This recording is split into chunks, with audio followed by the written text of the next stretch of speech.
اعوذ باللہ من الشیطان الرجیم بسم اللہ الرحمن الرحیم۔ حضرت امام علی ابن الحسین زین العابدین علیہ الصلاۃ والسلام کے مجموعہ دعا، صحیفہ کاملہ کی دعا نمبر 59۔ اے میرے معبود، تیرے غضب کو کوئی چیز روک نہیں سکتی سوا تیرے حلم کے، اور تیرے عذاب سے کوئی چیز چھڑا نہیں سکتی سوائے تیرے عفو و کرم کے، اور تجھ سے کوئی چیز بچا نہیں سکتی سوا تیری رحمت اور تیری بارگاہ میں تضرع و زاری کے۔ اے میرے معبود، تو اس قدرت کے ذریعے جس سے مردہ زمینوں کو زندہ کرے گا اور بندوں کی مردہ روحوں کو زندگی دے گا، مجھے کشائش و فارغ بالی عطا کر اور تباہ و برباد نہ ہونے دے، اور موت سے پہلے قبولیت دعا سے آگاہ کر دے میرے پروردگار، اور مجھے رفعت و سربلندی دے، اور پست و نگنسار نہ کر، اور میری امداد فرما اور مجھے روزی دے، اور آفتوں سے حفظ و امان میں رکھ۔ پروردگار، اگر تو مجھے بلند کرے تو پھر کون مجھے پست کر سکتا ہے، اور اگر تو پست کرے تو کون بلند کر سکتا ہے۔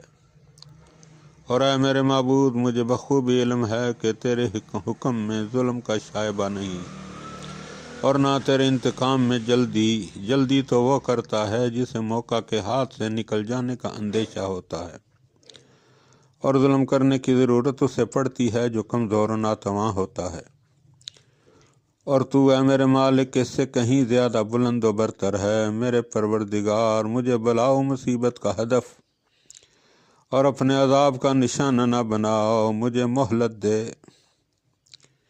میرے غم و اندوہ کو دور فرماؤ، میری لغزش سے درگزر فرماؤ، اور مصیبت میرے پیچھے نہ لگا، کیونکہ میری کمزوری و بے چارگی تیرے سامنے ہے۔ تو مجھے صبر و ثبات کی ہمت عطا کر، کیونکہ اے میرے پروردگار میں کمزور اور تیرے آگے گڑ گڑانے والا ہوں۔ اے میرے پروردگار، میں تجھ سے تیرے ہی دامن رحمت میں پناہ مانگتا ہوں، لہذا مجھے پناہ دے۔ ہر مصیبت و ابتلا سے تیری ہی دامن میں امان کا طلبگار ہوں، لہذا مجھے امان دے، اور تجھ سے پردہ پوشی چاہتا ہوں، لہذا جن چیزوں سے میں خوف و ہراس محسوس کرتا ہوں ان سے اے میرے مالک اپنے دامن حفظ و حمایت میں چھپا لے۔ اور تو عظیم اور ہر عظیم سے عظیم تر ہے۔ میں تیرے اور محض تیرے ذریعے پردہ حفظ و امان میں چھپا ہوا ہوں۔